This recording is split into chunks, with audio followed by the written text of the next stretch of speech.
Para aqueles que porventura chegaram hoje, essa história que vocês escutaram hoje, ela é parte do livro Há 2000 anos, do médium Francisco Cândido Xavier, ditado pelo Espírito Emmanuel. A nossa proposta ao fazer essa apresentação dele é que a gente estimule vocês a conhecer a história, para vocês terem a curiosidade de ler o livro. Então aqui é um resumo do resumo, só para trazer um pouco de informação para vocês. Então agora a gente já está ali passando do capítulo 4, a semana que vem é o 5, né? Já o 5. Só para vocês entenderem, ele é um livro que é dividido, esse vai ser o 6, né? O Emmanuel, nos seus romances, ele tem a característica de dividir o livro em duas partes. Então tem a parte 1 e a parte 2. Essa parte aí, do que é o capítulo 5 agora, e o próximo 6, é da parte 1. Aí vai terminar no 9, se eu não me engano, aí depois vai começar o capítulo 1 da parte 2. Mas vamos continuar depois aí.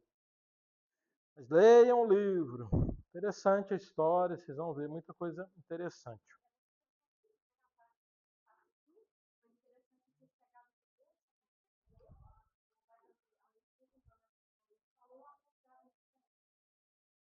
Muito bom. Vamos para a nossa aula de hoje. Para aqueles que chegaram, sejam muito bem-vindos. Quem é que é o aluno novo, os alunos novos de hoje? Oh, beleza, hein? E repete seu nome, por favor. Vamos lá. André, seja muito bem-vindo. Eda? Ah, bem-vindo, dona Eda. Cida, seja bem-vinda. Graça, seja bem-vinda. A todos, meu nome é Leírston, é a minha.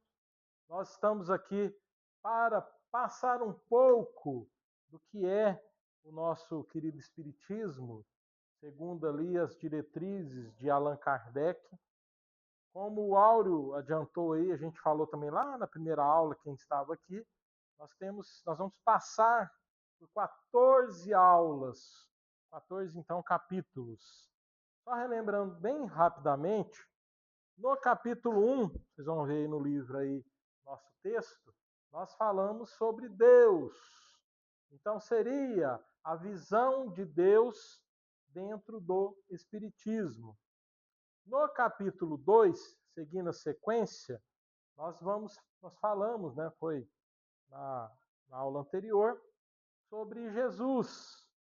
Então também uma visão espírita de Jesus. Então a proposta nossa, inclusive, foi trazer dados, não a história, porque a história todos conhecem, né? Mas dados da personalidade de Jesus para que nós possamos ter uma nova forma de ver Jesus. Então foi a nossa proposta, não sei se nós conseguimos aí atingir aí com todos. E hoje, terminando essa talvez primeira parte da nossa grande viagem aí, aqui no Conheço o Espiritismo, nós vamos fechar o que nós chamamos de terceira revelação. Então, para os povos que não eram monoteístas, ou seja, acreditavam em múltiplos deuses, politeístas, quando veio os patriarcas, nós falamos disso, e ali para fechar o conhecimento e unir o povo, Moisés.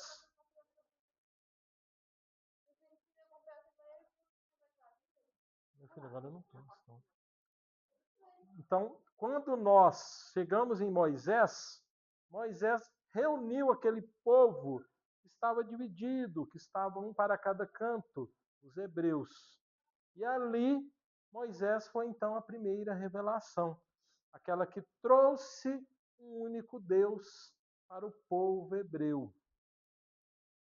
Passando-se mais ou menos 1500 anos, nós tivemos então Jesus de Nazaré, que trouxe a confirmação do que os grandes patriarcas trouxeram, o que Moisés trouxe, mas ele trouxe algo a mais.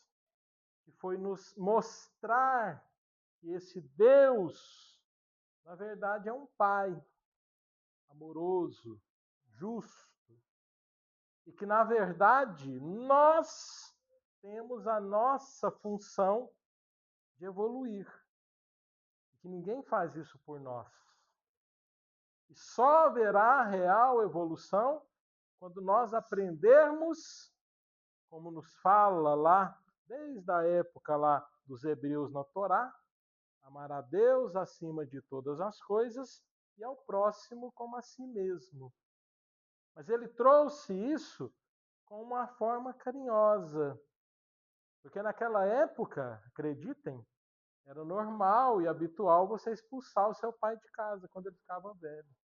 Não vai ficar doente, não, só velho. Então você já tinha sua capacidade de tocar sua vida, aí seu pai já não servia muito mais para nada. Aí você tocava ele de casa. Era assim, era normal. Ficava doente para ver. Era tocado de casa. Então, era assim que era naturalmente a vida.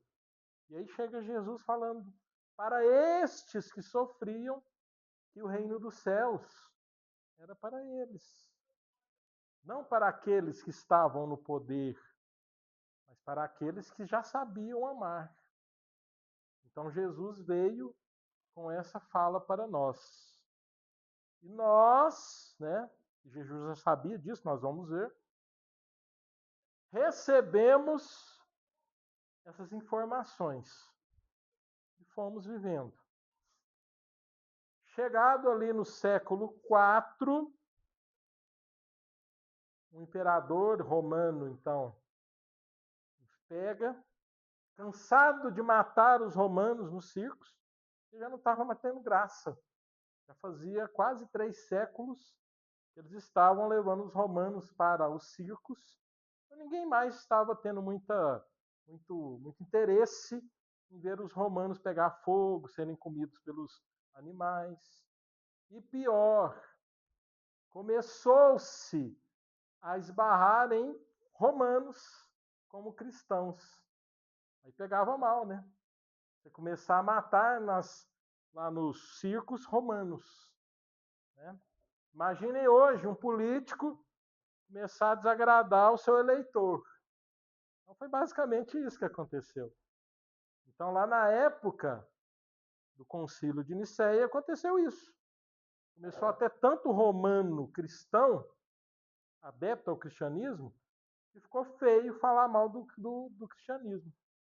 Aí muito inteligente, já detentor da vontade de poder, era assim que eram os imperadores romanos, teve a excelente ideia, conduzido pela mãe, de tornar o cristianismo parte do Império Romano.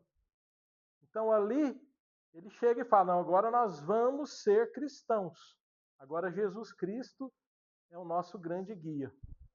Mas aí, nessa hora, houve uma adaptação pelo que era a vontade dos romanos. Os romanos eram politeístas. Eles gostavam de cultuar muitos deuses, fazerem trocas. Então, dar um presentinho para um deus para ganhar aquilo que eu quero. E eles fizeram isso com Jesus. Começaram a colocar Jesus como um deus do seu panteão. E aí, não satisfeito com essa mudança de característica, eles ainda trouxeram pequenos deuses. Né? Não falando mal, mas se você for pegar a Igreja Apostólica Romana, ela tem santos. Santos não são pessoas extraordinárias que fazem milagres? E o que eram os deuses do panteão grego e romano? Uma imagem. Mudou o jeito de falar e de caracterizar. E aí nós fomos seguindo a nossa vida. A igreja foi tomando cada vez mais espaço na vida de todos nós e começou a haver uma confusão. Chegou uma hora que não se sabia mais o que era poder político, religioso, financeiro, era tudo uma bagunça só. E quem mandava, na verdade, eram os padres e a parte máxima da igreja dada pela imagem do Papa. Então, a partir dali, a igreja começou a ditar as regras da vida.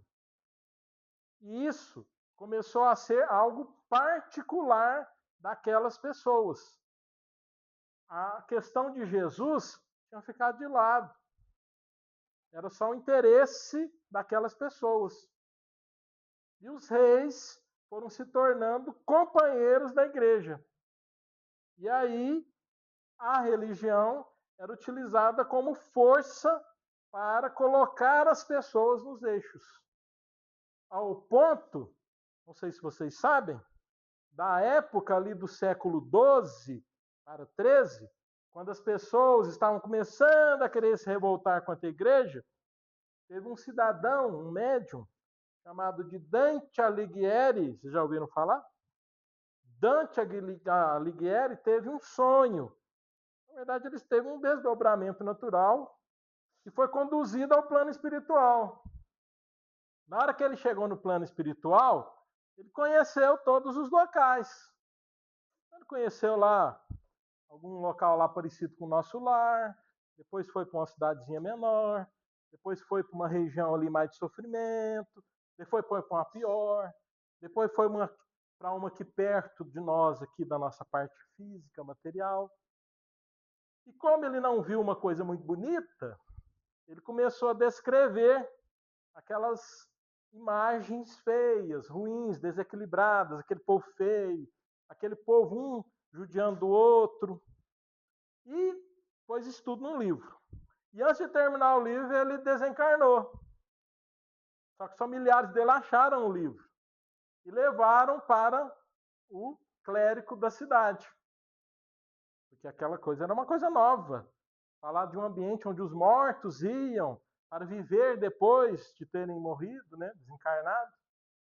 E aí eles começam a ler e os padres, os clérigos que não são bobos, falam, nossa, isso aqui é ótimo para botar medo. O cara está falando lá que você vai morrer e ficar num lugar sofrendo, um batendo no outro, um escravizando o outro.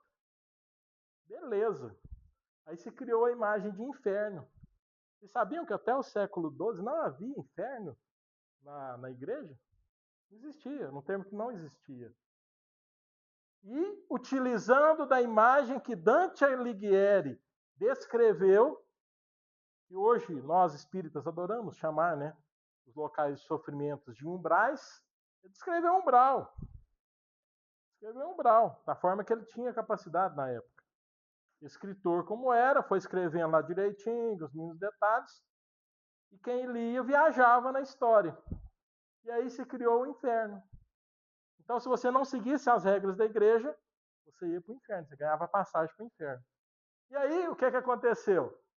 Já que o céu é bom, bonito, vamos começar a cobrar por ele. E a igreja começou a cobrar a entrada no céu. Não era cobrar assim, paga aqui, você vai entrar no céu. Mas se eu era pecador e ia para o inferno, se eu me livro dos pecados, eu vou para o céu. E começou-se a pagar pelos isolamento ali do pecado. E isso desgastou muito quem era religioso de verdade. Imagine você, querendo seguir Jesus bonitinho, aí você vê os outros ser completamente errado, e aí de vez em vez chegar lá para o padre e falar, nossa, eu pequei, padre. Não, então você vai rezar, ou você vai dar um dinheirinho aqui para a nossa igreja e você está perdoado. Então, quando nós fomos chegando próximo do nosso século XIX aqui, que vai ser o nosso tema hoje, alguns religiosos de verdade, que ainda pensavam em Jesus, começaram a falar, não, tem alguma coisa errada. Aí nós temos um que é chamado de Jan Hus. Lembram disso? Jan Hus. E temos um chamado de Clifford, na Inglaterra. O Jan Hus é lá da região da Bavária, né, onde hoje é a Alemanha. E tem um que talvez vocês vão ouvir, vão lembrar com mais ênfase, que veio depois desses dois, que é quem rachou a Igreja Católica Romana e criou uma forma de ver diferente, que era a Igreja Protestante. Quem sabe quem que é? Martim Lutero. Então, bebendo da reclamação de Jan Hus e de Clifford, que deixaram isso escrito, eles falaram, não está errado a igreja ser desse jeito. Se perdeu a base, que é Jesus. Aí ele reclama isso, na verdade ele não quer dividir a igreja, mas ele encontra pessoas que vão de acordo com a ideia dele, e esse grupo racha com a igreja. E ele encontra um rei, que era o rei na época ali dos reinos da Áustria e aquele lado ali da Alemanha, que vão de acordo com o que ele queria. E aí é criado o protestantismo. Então você quebra a igreja no meio. De um lado fica a apostólica romana ainda, com a sua base ali próximo, né? Ainda não existia, mas na Itália hoje. E tinha aqueles que estavam mais para o lado da Alemanha, que se tornaram protestantes. E durante mais ou menos uns 150 anos, eles até viveram bem. Mas um não gostava do outro, porque pensava diferente, né? E ali começa a eclodir na Europa um pensamento novo. Então, ali no próximo do século XVIII, bebendo dessa divisão da igreja, porque a igreja mandava em tudo.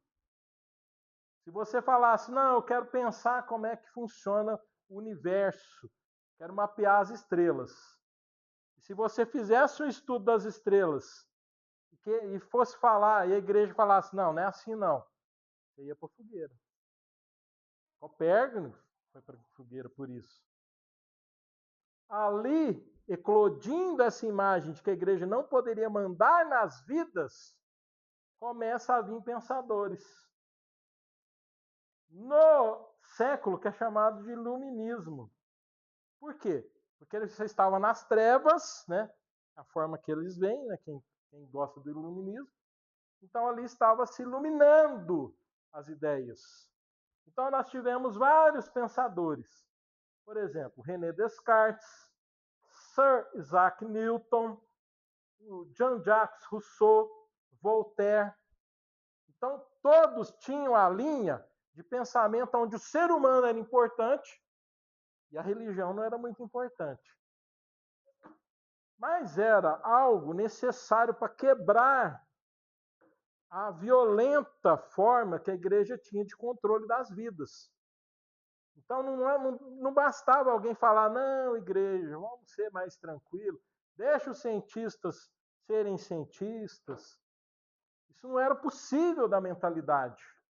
Então teve que vir pessoas que racharam isso completamente. Esses aqui, o que eles têm de iguais é que eles, se você lê o que eles escrevem, eles falam muito mal das religiões. Eles fizeram uma quebra com a religião. Para eles, religião não servia para nada, para atrapalhar.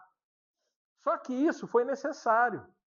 Por mais que distanciou algumas pessoas da religião, foi necessário para brecar esse controle que as religiões, que as igrejas tinham. E ali nós entramos, então, no século XIX, né? 1800. No século XIX, continua essa ideia iluminista, inclusive teve um evento importante na França, que é a Revolução Francesa, onde a igreja e o rei são destronados do poder, tanto o rei quanto a igreja são expulsos da França. Não foi só o rei que foi expulso. Os clérigos foram expulsos juntos com o rei, com a família real. Quem não foi morto foi expulso. E ali Você cria um ambiente novo, diferente. Por quê? Porque se qualquer um que fosse dar uma ideia nova tivesse nascido sem essas mudanças, teria ido para a fogueira. Não há dúvida nisso. Olha só como é Deus. Deus trabalhou lá, principalmente ali na França com a Revolução Francesa, criando um novo ambiente. E nesse novo ambiente, no início do século XIX, teve um boom de pensadores que eram ligados à ciência. Porque esses aqui, tirando talvez o Isaac Newton, eles eram muito filósofos. Então, filósofo, para quem já fez filosofia, é quem gosta de pensar, quem gosta de criar perguntas, tentar buscar respostas. Agora, Louis Pasteur e Pestalozzi, eles, além de serem ali pensadores, eles eram realmente pessoas que mudavam, que trouxeram perspectivas novas. Por exemplo, Pasteur, né? Louis Pasteur, ele trouxe uma nova imagem para a medicina. Não existia. Você tem a medicina antes dele e depois dele. E para a parte acadêmica de ensino, você tem o Pestalozzi. Para quem é da área aqui de ensino, né, pedagógica, pode com certeza saber muito, muito melhor do que eu vou falar aqui. Ele, a partir dele, a compreensão de aprendizado, de ensino de escola é outra. Muda completamente. E aqui, nós vamos chegando onde nós vamos querer aqui. Pestalozzi, na sua escola que ele abriu, ele teve um aluno que nasceu em Lyon, na França, no iniciozinho do século XIX, que recebeu o nome de batismo de Hipólito Léon Denisard Rivail. Foi ser aluno de Pestalozzi ainda jovem, em torno ali de 11 a 12 anos, dependendo de onde você pesquisa. 14 anos, Hipólito Léon Denisard já era professor na escola. Então era bastante inteligente, bastante ali dado para ensinar.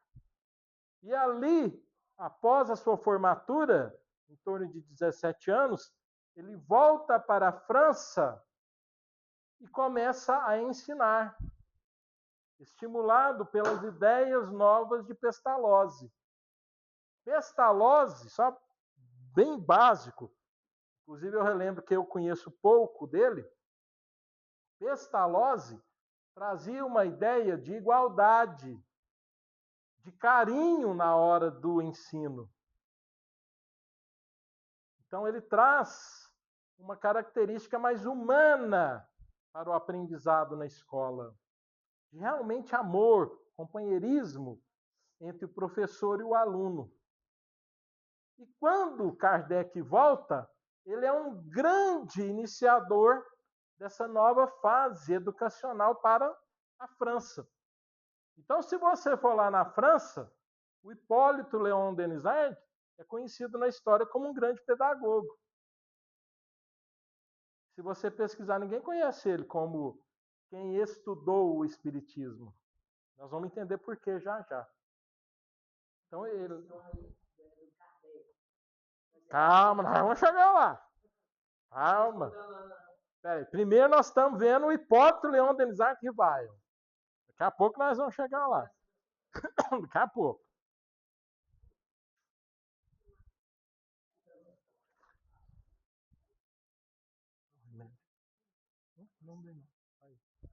Então aqui, só para nós seguirmos em frente, nada é o acaso. O acaso não existe.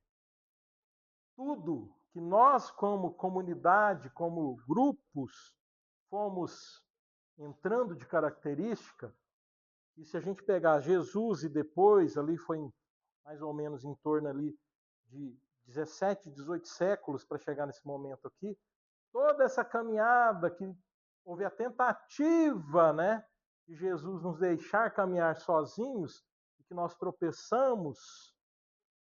Quando Jesus viu, e vocês vão ver isso lá no livro A Caminho da Luz, de Emmanuel, falou, não, agora basta com tanto erro, com tanto problema. Porque um pouco antes, séculos aqui, os cristãos e os muçulmanos estavam se matando nas cruzadas. A última cruzada terminou em 1400 e pouquinho. Então estavam ali se matando em nome de Deus. Cada um na sua visão de Deus. Então ali Jesus fala, não, agora chega, né? Agora está na hora de evoluir um bocadinho, né? Só que o que acontece? Vamos pensar.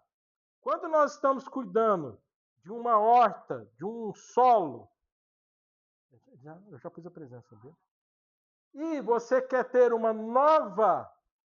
novo plantio, quem entende um pouquinho aí de terra, deve saber que a terra precisa ser preparada, não é? Você não vai pegar lá uma terra cheia daquela plantação anterior e já vai sair semeando lá de qualquer jeito. Tem que haver um preparo. A terra não tem que ser rasgada, afofada, preparada. Isso, para alguns olhares, não parece ser uma violência com a terra? Não é? Aqui é o mesmo processo.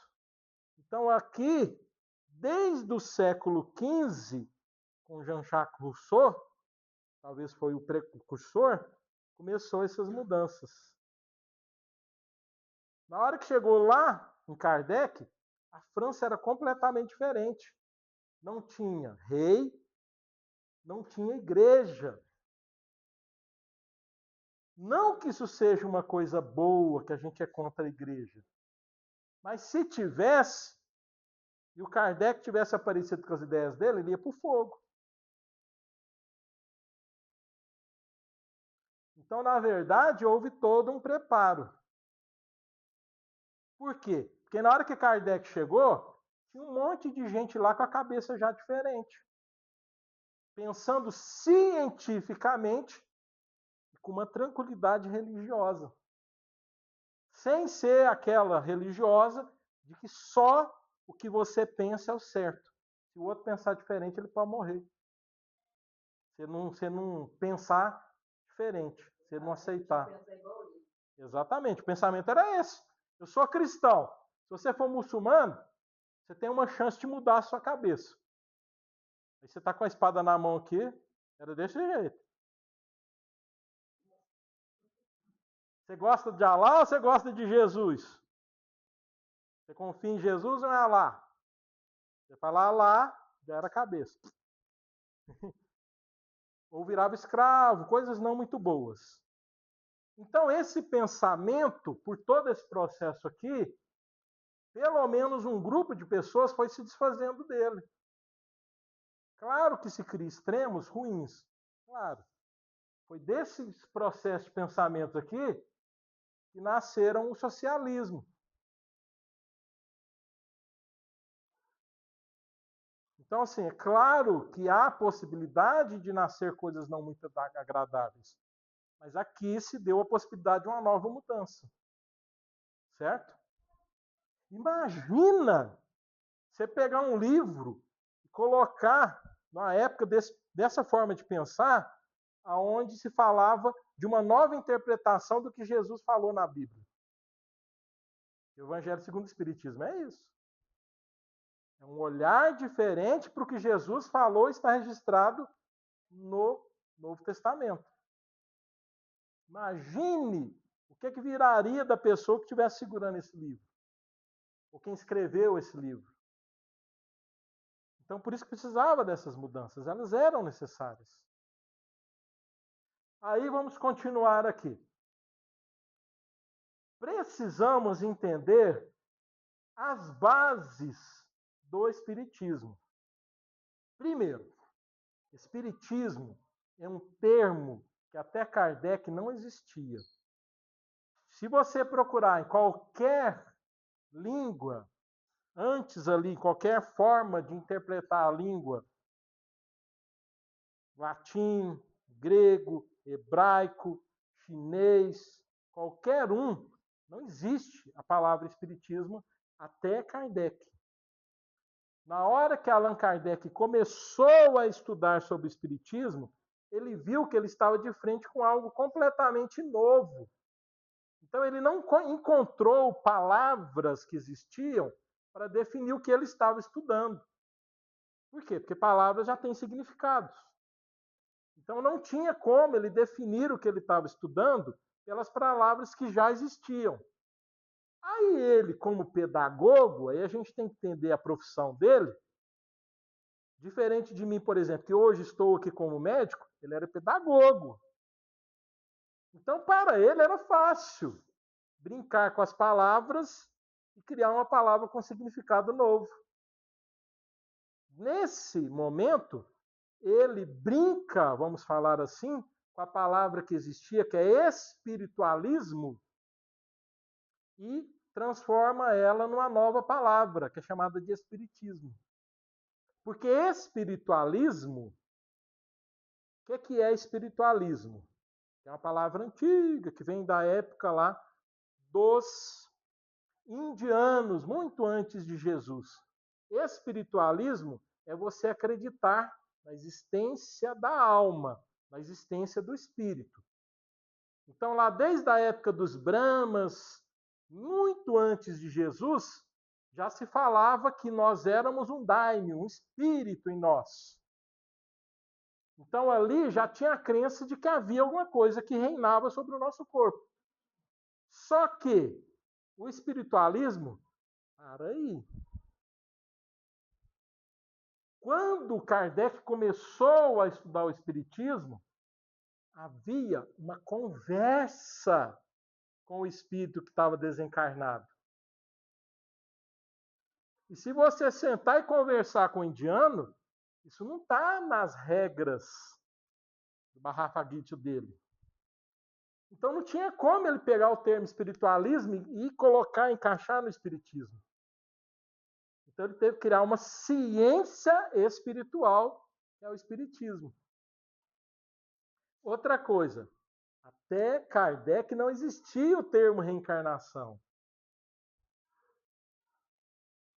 Existia o termo renascer no próprio corpo, que era o que pensavam os indianos e os adeptos lá do Egito. O Egito embalsamava o corpo, achando que ia voltar depois de um tempo. Não é assim? Então, para Kardec e para os espíritos que trouxeram as ideias do espiritismo, é voltar à vida com um novo corpo. Reencarnar num novo corpo. Então não existia esse termo. Então você fala, não tem reencarnação na Bíblia. Não tem mesmo, não. Não existia a palavra reencarnação. Como é que vai existir uma palavra? Como é que vai estar na Bíblia uma palavra que nunca existia? Então não tem. O que tem lá são interpretações do que está escrito lá, do que foi colocado lá. Como, por exemplo, quando Jesus fala que Elias retornou como João o Batista. Se você for interpretar, vou pegar lá a frase e interpretar, o que Jesus falou? Se Elias voltou como João Batista. Não é? Mas não é? O que vai ser? Reencarnação. Não tem como você falar, ele, igual fala-se, né? E falava na época, né? Porque tem a diferença entre reencarnação e entre ressurreição. Ressurreição é voltar para o mesmo corpo. Então não tinha como. Uma diferença de quase 500 anos, você iria ter a pessoa voltando para o mesmo corpo. Lógico, na hora de interpretar, né? Então não tinha esses termos antes de Kardec. Eles foram criados depois de Kardec. Até hoje, tem línguas que não têm o termo reencarnação. Você precisa explicar de outras formas, porque não existe reencarnação. Certo? Então vamos continuar. O Espiritismo tem as suas bases, os seus pés. Então, se o Espiritismo fosse uma mesa, ele teria 3 pernas. Primeiro, o Espiritismo é filosofia. Por que que ela é filosofia? Porque filosofia é levantar questionamentos, tentar buscar os caminhos das respostas. Nem sempre você encontra respostas, mas você trilha um caminho. Se você for ler o livro dos Espíritos, o livro dos Espíritos é filosofia pura. A primeira pergunta nós vimos: o que é Deus? O que acontece quando eu mato alguém? O que acontece quando eu suicido? O que acontece isso? O que acontece com aquilo?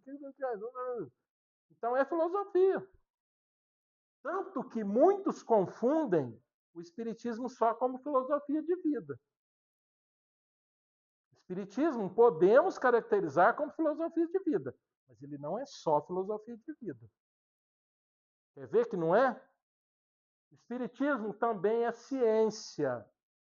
Por que a ciência? Porque nos traz conhecimentos novos que nos faz aumentar a nossa capacidade intelectual. Quer ver? Pega os livros de André Luiz. Na hora que você lê os livros de André Luiz, você não vai ser a mesma pessoa intelectual se você prestou atenção no que você leu. André Luiz, em todos os seus livros, ele coloca detalhes científicos no meio da história e explica muitos deles. Alguns, até hoje, ainda estão sendo estudados e explicados pela nossa ciência. Um exemplo. Lá em 1943, André Luiz falou sobre uma tal de glândula pineal. Na época, a medicina considerava a glândula pineal como um órgão, depois da época da infância, sem função. Então, havia função até terminar a infância, que era ajudar na formação dos caracteres sexuais. Depois, não tinha função para a medicina naquela época. E André Luiz fala no livro lá, Missionários da Luz, na verdade quem fala é o orientador Alexandre, ele descreve um monte de funções da glândula pineal. Quem leu o livro naquela época deve ter falado, o Chico deve estar louco.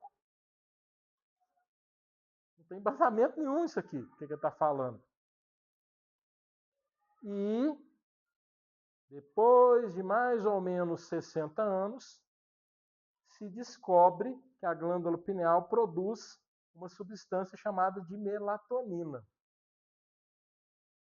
Lá, André Luiz não falou da melatonina, mas ele falou que a pineal é extremamente importante para regular o nosso ciclo circadiano, sono e ficar acordado. E a melatonina, ela faz essa função. Ou nos manter alerta, acordados, ou nos dar um bom sono. Hoje em dia não se usa melatonina para tentar dormir melhor? E há outras coisas. Não é só, demos só um exemplozinho. E espiritismo é religião também. Presta atenção, porque tem muita espírita, infelizmente, fala que espiritismo não é religião. Religião, na sua definição, na etimologia da palavra, a definição de religião, é religare. Ou seja, ligar ou religar a Deus. Então, tudo que nós nos envolvemos e nos liga de alguma maneira, ou nos religa a Deus, é ato religioso. Então, todo lugar, todo ambiente que você estiver te auxiliando, te empurrando a pensar, a refletir, a sentir Deus, é um momento religioso.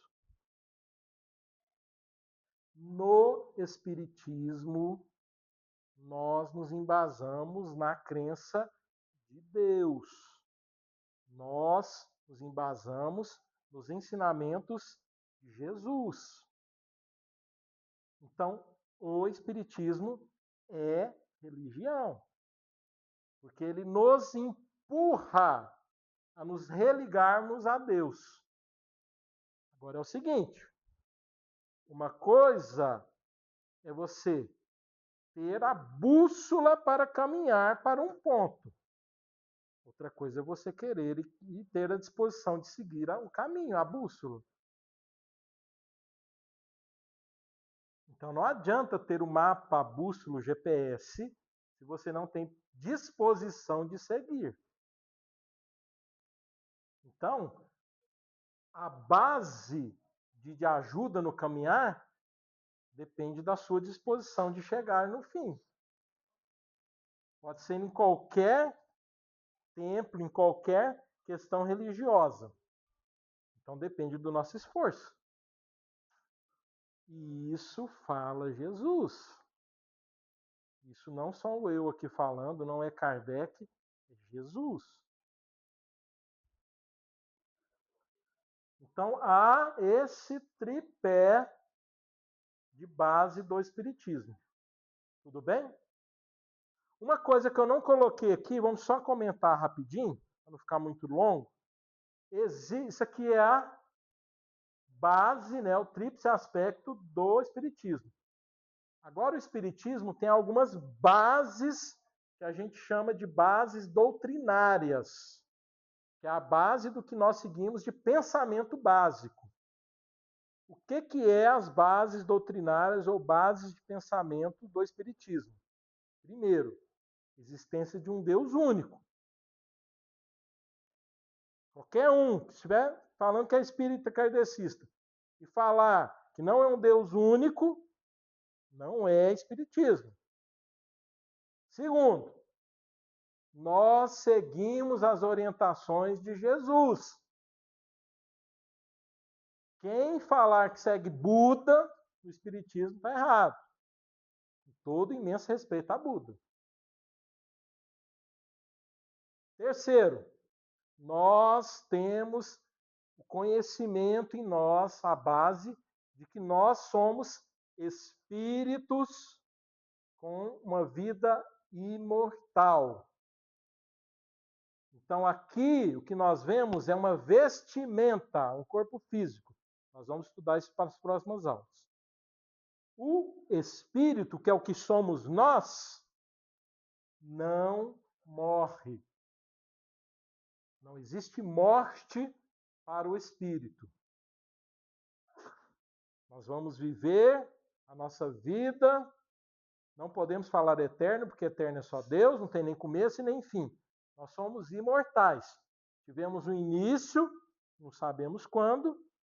Agora o fim vai ser quando nós nem sabemos direito, quando nós chegarmos na nossa jornada final evolutiva. E provavelmente vai demorar bastante. Graças a Deus, Deus espera isso. E uma outra coisa é acreditar na reencarnação.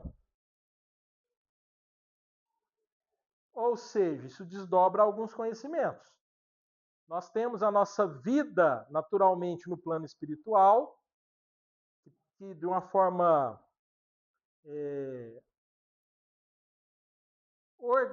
de organização é chamado de erraticidade, que é quando nós estamos sem o corpo físico, lá no plano espiritual, e nós temos o momento em que estamos aqui encarnados, porque a matéria que nós aqui estamos envolvidos, ela é um veículo para nos auxiliar na nossa evolução.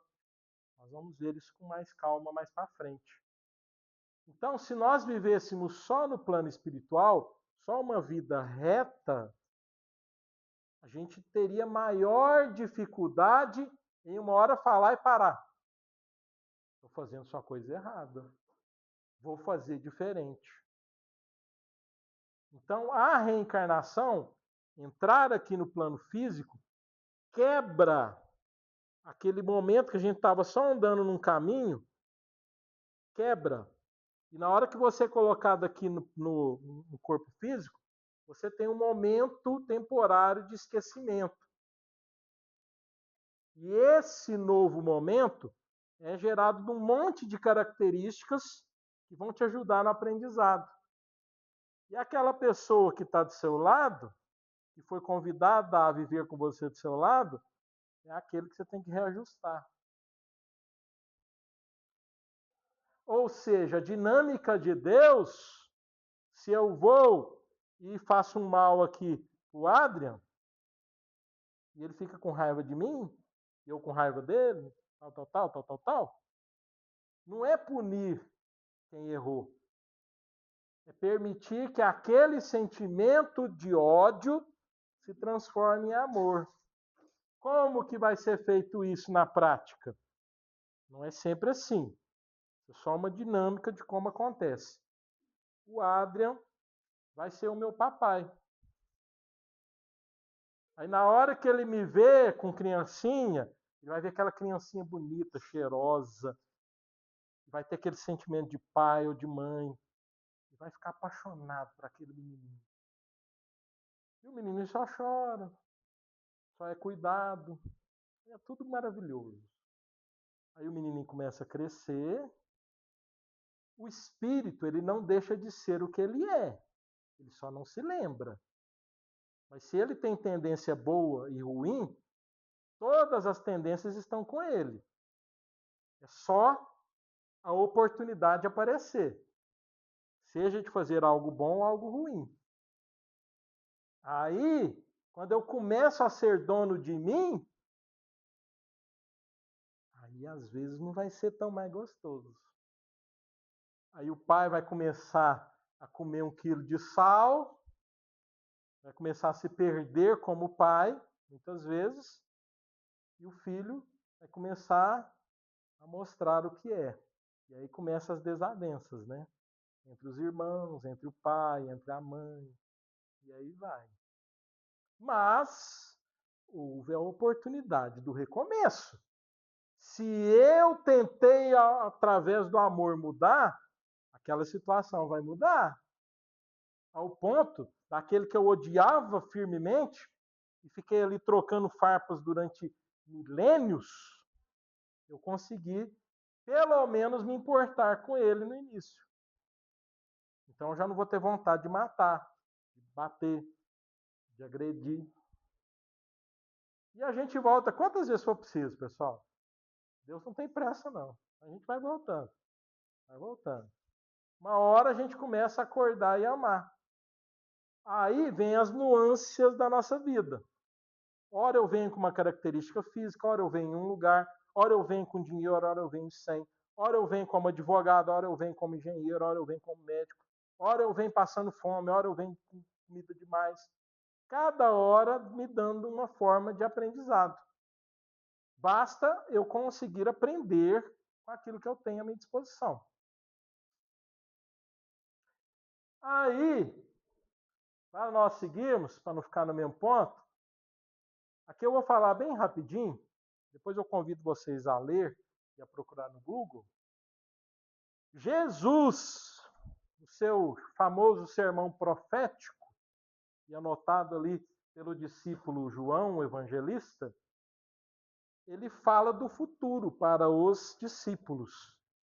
Então, ali próximo já dele ser levado na Páscoa lá para o seu Calvário, ele começa a tentar mostrar para os seus discípulos que ele vai não mais estar ali com eles. E ele começa a falar que ele não ensinou tudo, que ele ensinou o básico, o rumo, as características que os discípulos tinham que seguir. Então Jesus não falou tudo.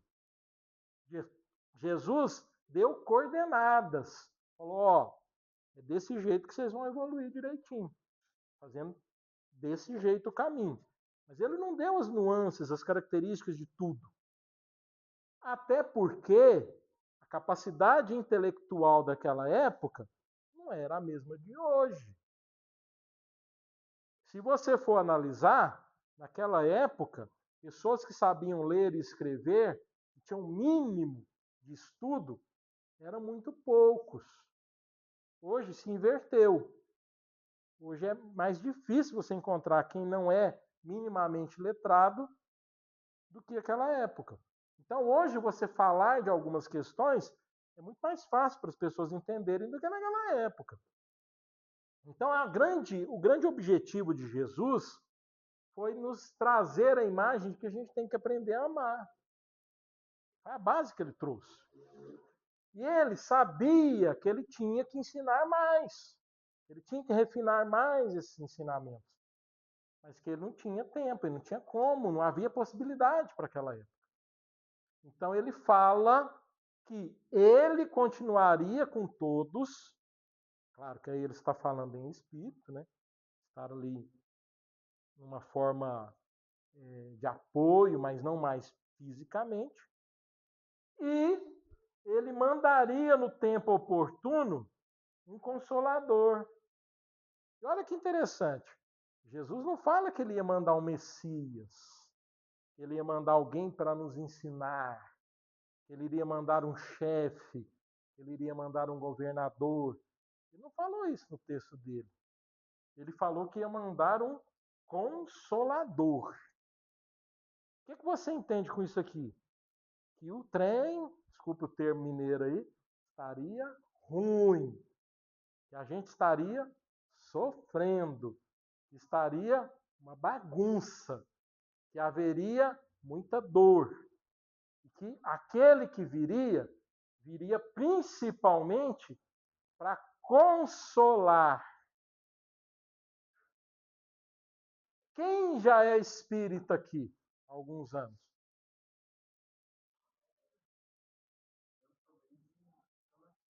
Pois é, então, quem quiser responder dos espíritos, fica à vontade. Vocês acham que o espiritismo consola? Vocês acham?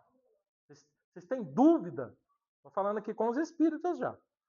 Vocês têm dúvida que o espiritismo consola?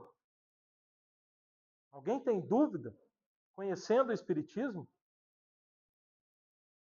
O espiritismo consola a nós. Na hora que a gente acha que está tudo perdido, tudo ruim, e a gente encontra motivos de seguir. Ele nos consola quando nós lá, pequenos ainda, não tem nada de bom nisso não, fazemos nos nossos núcleos de trabalho o auxílio a quem está precisando naquele momento. Aquele que não tem nada de material, que está lá perdido, triste, desolado. E aí na hora que chega lá, naquele ambiente que todo mundo está sorrindo, porque não é assim, nos ambientes de trabalho espírita, todo mundo está sorrindo, todo mundo está alegre, todo mundo está feliz de estar ali. Não é igual ir para o trabalho, não, gente. Trabalho normal, não. Você está infeliz. Você está gostando de estar ali. E aí você vê aquele sorriso naquela pessoa e você está destruído por dentro. Aí você se sente bem, se sente acolhido, se sente amado. Se você está com fome, você come uma sopinha que te ajuda.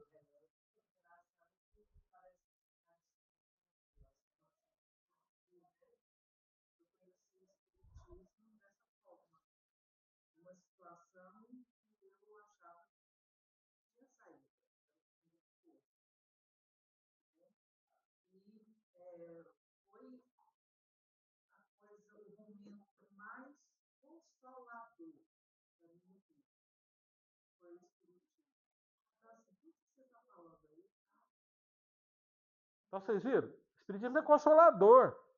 O Espiritismo não é um padre, desculpe o termo, tá? Não tem nada contra a igreja, não, pelo amor de Deus. Não é um padre que veio para nos orientar. É um sentimento de renovação nova. E não tem a cara de ninguém. Nós falamos muito do Allan Kardec, do Chico e de outros. Mas o Espiritismo não tem. Não tem. Não tem um chefe, não tem um papa, não tem uma referência. A nossa referência é Deus e Jesus. Se vocês entrarem, colocarem o pé em algum centro espírita, em qualquer lugar, e lá tiver um chefe, um ditador, aquilo ali não é um centro espírita, com todo respeito. Aquilo ali é um grupo de pessoas que gostam do espiritismo e estão fazendo de conta que estão sendo espíritas. Ali deve haver harmonia, deve haver companheiros. É claro que dentre pessoas tem aquelas que às vezes sabem um bocadinho a mais de algumas coisas, tem mais capacidade de amar já, então vai ser melhor para poder fazer esse lado de amparar as pessoas, de acolher. Isso é natural. Mas não há chefes, não há graduados. Isso não há no Espiritismo. Se tiver, vocês procuram outro lugar. Seja educadinho, fala, não, obrigado. Procura outro. Tem orientadores, mas mais ou menos também. Não pode também ser orientador demais, não. É. Se, ó, já vou adiantar. Se lá pro final, quando você estiver mais relaxado aqui, vocês começarem a me perguntar de alguma dificuldade, eu der algum mapa do que vocês têm que fazer, tá errado. Não sei se vocês entenderam. Se você chegar para mim, meu marido, que traste. E eu chegar a falar para vocês, deixa ele, larga dele, chama a polícia. Não é assim que se lida quando você está amparando, está consolando alguém. Então, não é dando normas. Talvez é isso que eu quero dizer que eu não consegui colocar bem. Não é assim. A gente fala o que te estimula a enxergar que você precisa mudar. Agora não há cobrança, não há nada, nem cara feio sequer. Sim. Então deve ser pessoal, não deve ser algo imposto. É isso que eu quero dizer. Então Jesus, lá na época dele, está registrado por Mateus, ele promete um consolador.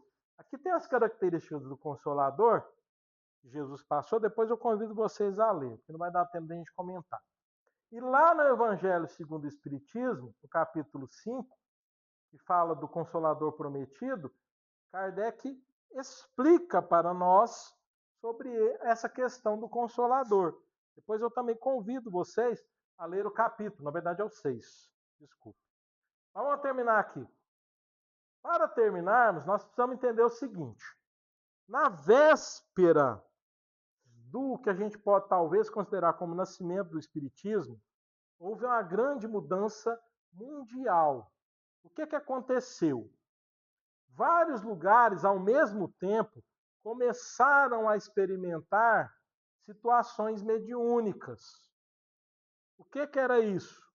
Era, por exemplo, igual foi aqui no exemplo que a gente usa muito, lá de Hydesville, nos Estados Unidos, aonde uma família se mudou para uma casa. Na hora que chegou na casa, começou-se a ouvir batidas. Então, como se a casa fosse mal assombrada. Só que não eram só batidas. Havia uma lógica. E as filhas mais novas, que eram um centro aqui da história, as irmãs Fox, Margaret e Catherine, elas começaram a perceber que as batidas interagiam com elas. Então, na hora que elas pensavam alguma coisa, a batida aumentava, diminuía. E aí, espertas, né, começaram a perguntar as coisas para aquele fenômeno, que a irmã mais nova, a Margaret, chamou de pé rachado. Então, ela começou a perguntar para o pé rachado. E o pé rachado interagia. E a mãe das meninas da Fox aqui, vendo aquilo, começou a estruturar uma forma de conversar com as pancadas. Então ela começou a falar assim, se for isso mesmo, fulano de tal, é rachado, você bate 2 vezes aí. E batia 2 vezes, ou uma, para responder. Ao ponto dela perguntar coisas íntimas e as batidas responderem. Por exemplo, ela queria saber da entidade lá que estava batendo quantos filhos ela tinha. A entidade respondia. Inclusive o filho que ela tinha perdido, recém-nascido. E aí, esse processo que para muitos era um evento extraordinário, de uma causa mal assombrada, um grupo de estudiosos foi uma oportunidade de entender o que estava acontecendo naquele fenômeno. Então aqui começou-se a se formar os grupos de estudo dos efeitos físicos que estavam acontecendo. E Hydesville foi importante porque daqui, desse grupo que estudou Hydesville, e realmente viu que havia alguma coisa ali mediúnica, que havia algo espiritual, começou-se a levar a ideia de pesquisar esses eventos para outros lugares na Europa. Então, a partir aqui de 1848, foram nascendo grupos de estudo da questão espiritual. Lá nos Estados Unidos, aqui no Brasil, teve aqui no Brasil, lá na França, na Itália, na Alemanha, na Inglaterra. Então foram nascendo grupos de estudiosos, curiosos, né, inicialmente, mas estudiosos. O que aconteceu? Depois começou o que a gente chama lá na França de mesas girantes, que também aconteceu em outros lugares da Europa. O que é isso? Em alguns eventos, começou-se a ter o efeito físico nas mesas.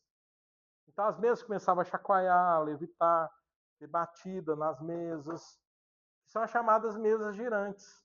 E foi poucos anos depois, lá das irmãs Fox.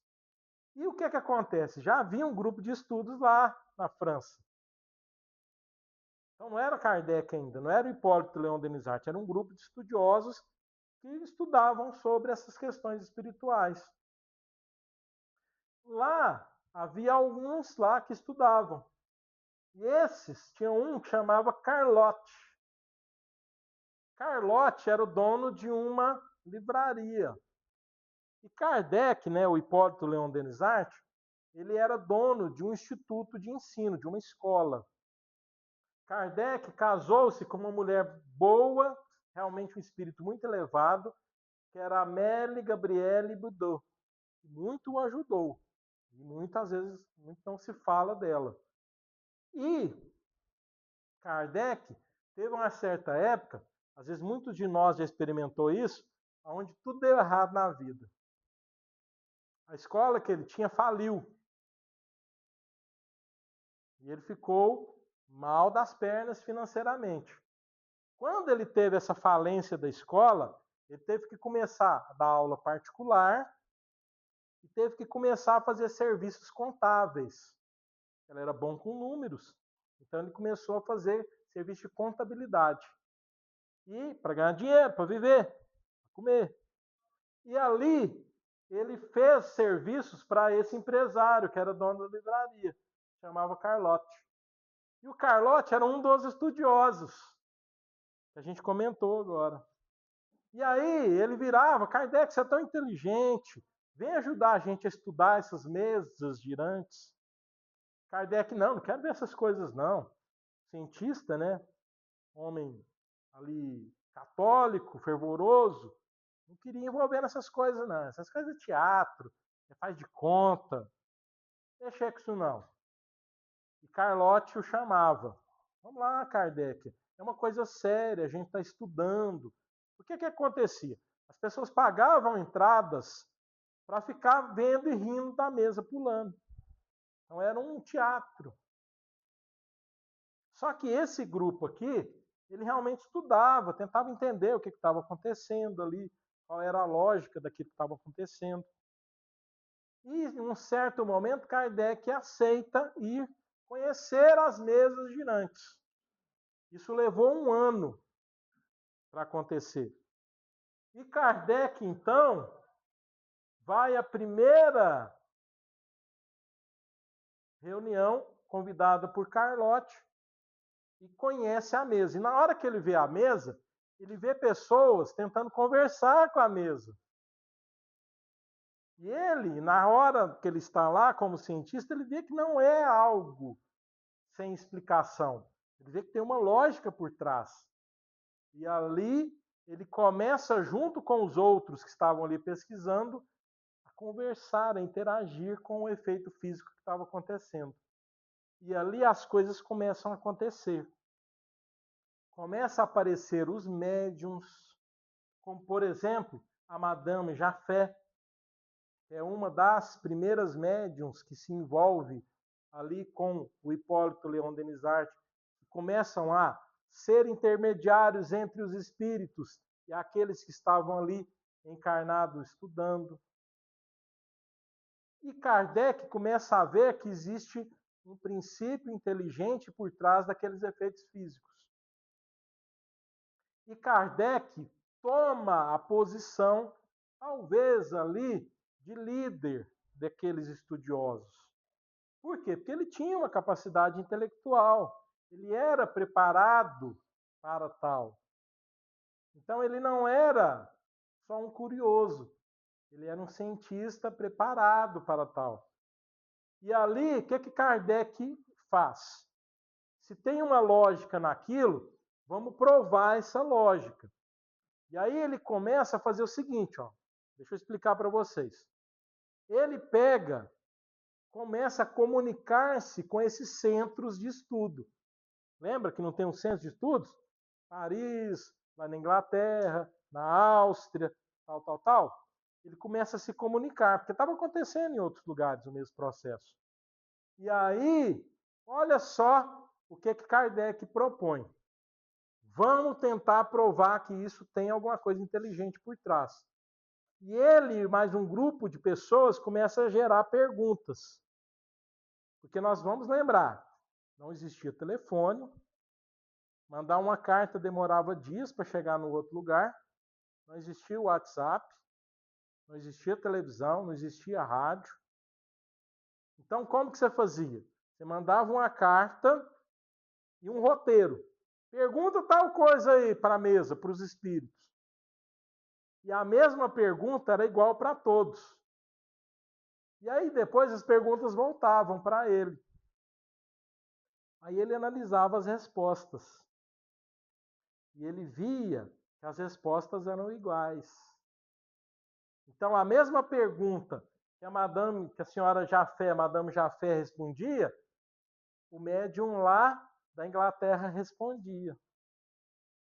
A médium lá da Áustria respondia. E aí ele começou a ver que existia uma lógica por trás de tudo. E os espíritos começaram a interagir diretamente com ele, mais ou menos como nós vemos hoje. Então se fazia uma reunião mediúnica, aonde o espírito ou psicografava ou falava diretamente. E ali, então, começou a haver uma comunicação dos dois lados. Só que Kardec não confiava em um único espírito. Ele criou uma forma que é chamada de forma de universalidade do conhecimento. Então, o que ele ouvia da Madame Jafé, ele anotava e guardava. E aí, comunicando-se com o pessoal, por exemplo, lá da Inglaterra, ele recebia a mesma informação, o mesmo conteúdo, e ele analisava. Ele colocava aquilo perante a luz da lógica, do bom senso, e se realmente estava igual. E aí ele começou a juntar perguntas e respostas que foram feitas.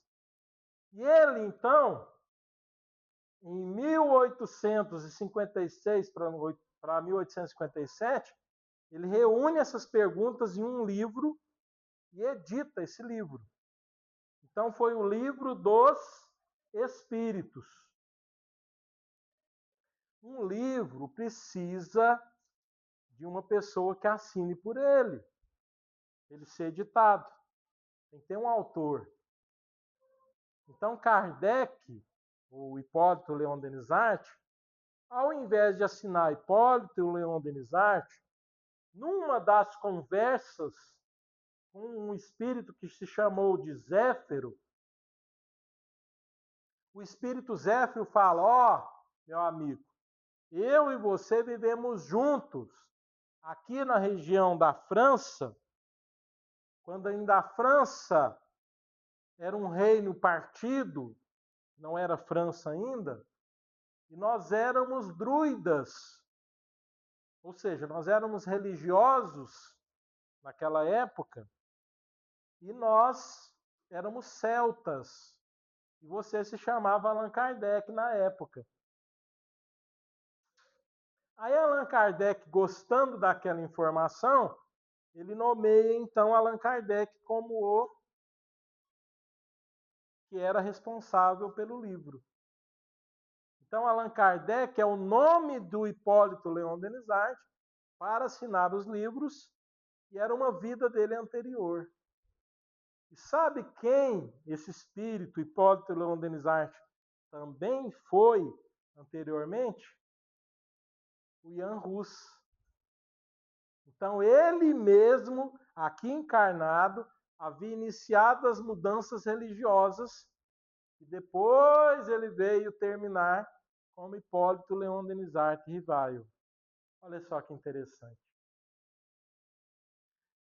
E aqui, ele, através do que ele foi recebendo de informação dos espíritos, ele escreve então o Livro dos Espíritos, em 1857.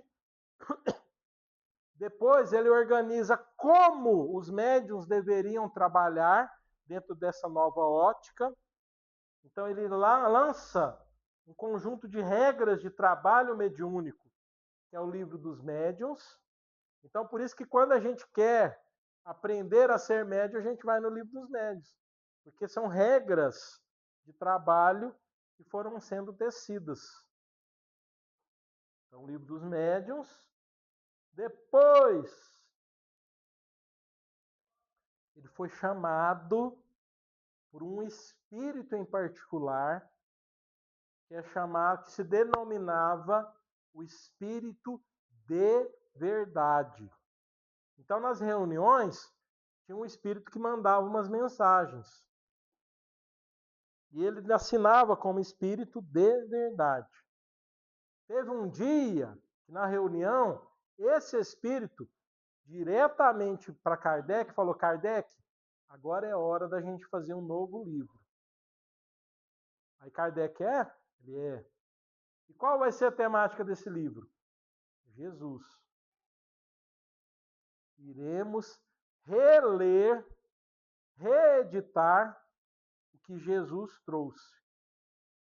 Se você for ver o Evangelho segundo o Espiritismo, o Evangelho segundo o Espiritismo ele se embasa no Novo Testamento, no que Jesus trouxe de informações. Aí, vários espíritos davam mensagens com a temática do Novo Testamento.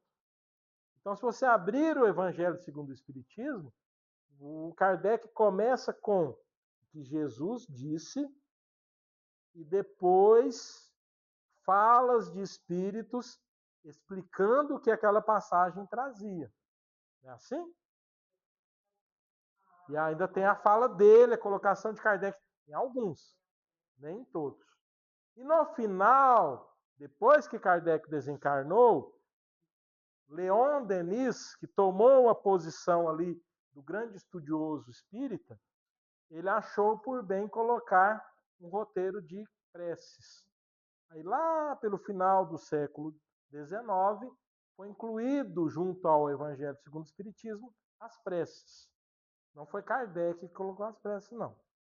Aí foi depois, Leon Denis e o grupo de estudiosos dele, Gabriel Delane e os outros mais ali, que acharam que seria de bom agrado colocar as preces. Porque existiam preces, vamos entender, que eram colocadas em reuniões mediúnicas, e é assim, Kardec, como um cientista, tudo era documentado. Então tinha uma reunião onde tinha uma comunicação de um espírito suicida. E ele não usou em nenhum dos livros. Aí ele trouxe aqui, documentado na Revista Espírita. Então depois convido vocês a ler as revistas espíritas. As revistas espíritas é como se fosse um caderno de memórias, de ata das reuniões. Então, a reunião de terça-feira do dia 2 de novembro. tal espírito se comunicou com tal médium e falou tal coisa. Então isso era escrito na Revista Espírita. Por quê? Porque lá na Alemanha não tinha como comunicar rápido.